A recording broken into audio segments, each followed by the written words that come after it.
놀부 같은 일본, 흥부 같은 한국. 내가 태어난 곳이기도 한 진주는 약 420여 년 전에 일본 침략군에 의해 진주 성안에 있던 약 6만 시민이 순절한 슬픈 역사를 간직하고 있다.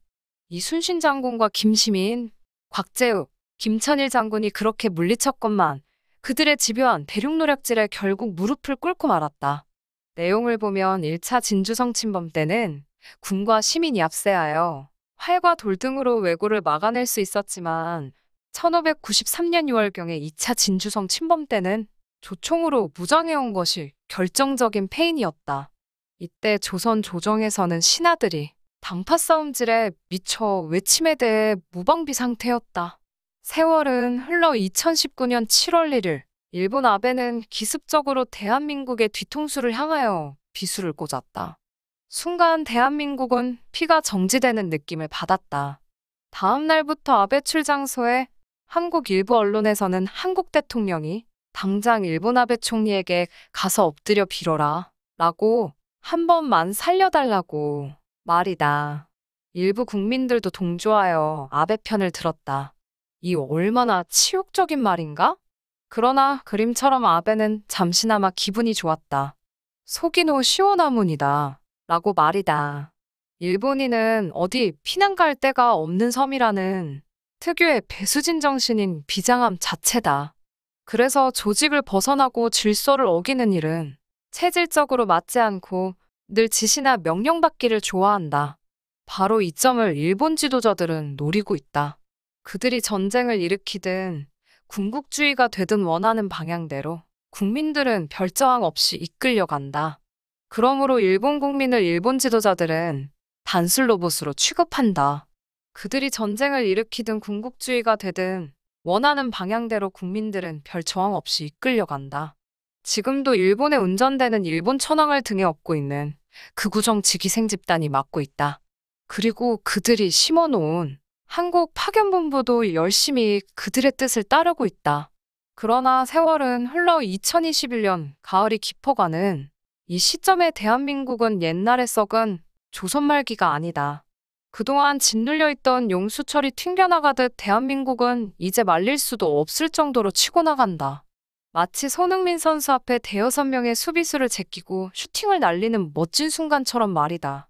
일본 극우 정치로 기생하는 집단 소속의 보스인 아베는 한국을 콕 집어 삼켰다. 그러나 뭔가 이상하다. 삼키려고 하는데 내 목이 조여온다. 이것은 정말 어리석은 자충수였다. 마치 그림처럼 한국쯤이야 한 방에 독도 침공하여 탈취할 기분으로 집어 삼켰는데 이게 웬일인가? 삼키지도 뱉을 수도 없는 처지가 되어버렸다. 목은 점점 조여오고 이것이 지금의 한국과 일본의 상황이 아닌가. 어쩌다 놀부 같은 일본이 평생 이웃이고 마음씨 좋은 흥부는 우리가 되었는고. 수백 년이 흘렀건만 시대가 바뀌었을 뿐 지금도 변함이 없다. 어찌 보면 괴롭히는 놀부보다 당하고만 사는 흥부가 더 미운 때도 있었다. 그러나 이제는 100여 년 전의 한일합방 당시에 힘없고 낡고 썩은 조선이 아니다. 세월이 흘러 2030년이 되면 일본과 아베 집단은 아나콘다, 즉 거대한 통일한국에 먹혀 마지막 손짓마저 멈추게 될 것이다. 이제부터 일본이 한국에게 잡아먹힐 수밖에 없는 배경과 이유를 설명하겠다. 이 사실을 믿는 것도 믿지 않는 것도 자유이다. 그러나 하늘을 얼어 한 점 부끄럼 없이 말하려 한다. 각 나라의 흥망성쇠를 연구하는 세계적인 석학들의 공통적인 비밀 아닌 비밀이 있다. 그것은 바로 한 나라의 흥망성쇠의 기준은 그 나라의 하나님을 믿는 크리스천의 수의 비율과 비례한다는 것이 그들의 압도적인 견해이다. 이러한 기준은 고대 구약시대 때부터 진행되고 증명되어 온 사실이다.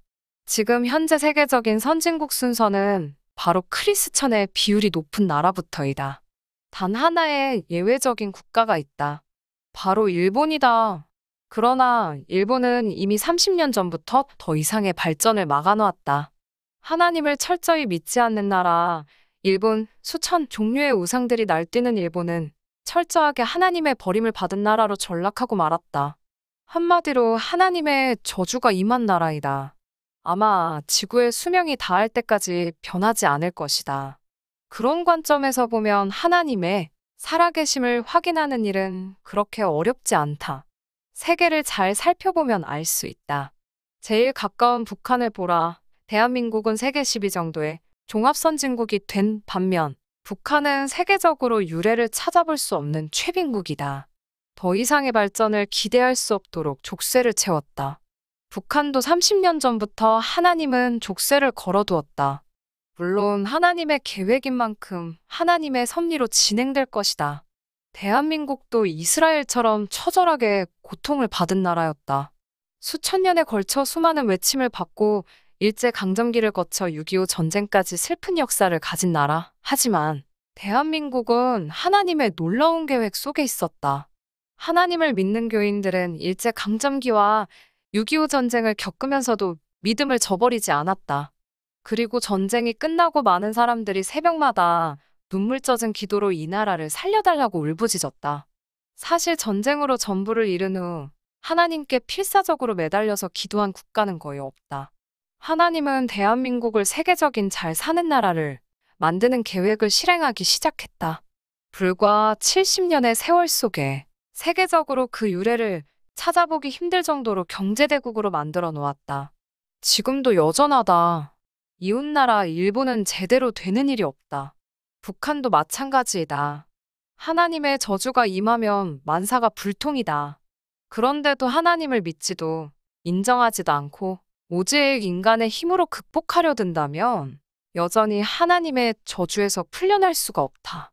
일본은 무의 나라이다. 그래서 강자에겐 약하고 약자에겐 강하다. 그러나 대한민국은 문의 나라이다. 그래서 힘보다는 정의와 진리를 선봉하는 나라이다.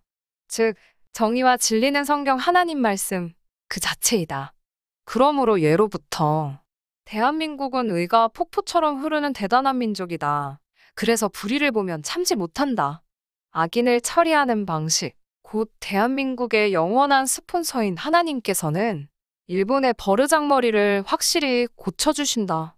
우리의 스폰서는 미국이 아니다. 유일하고 확실한 우리의 미래를 책임져주는 스폰서는 오직 예수 그리스도 한 분이시다. 대한민국의 애국가에는 하나님이 보호하사라는 구절이 있다.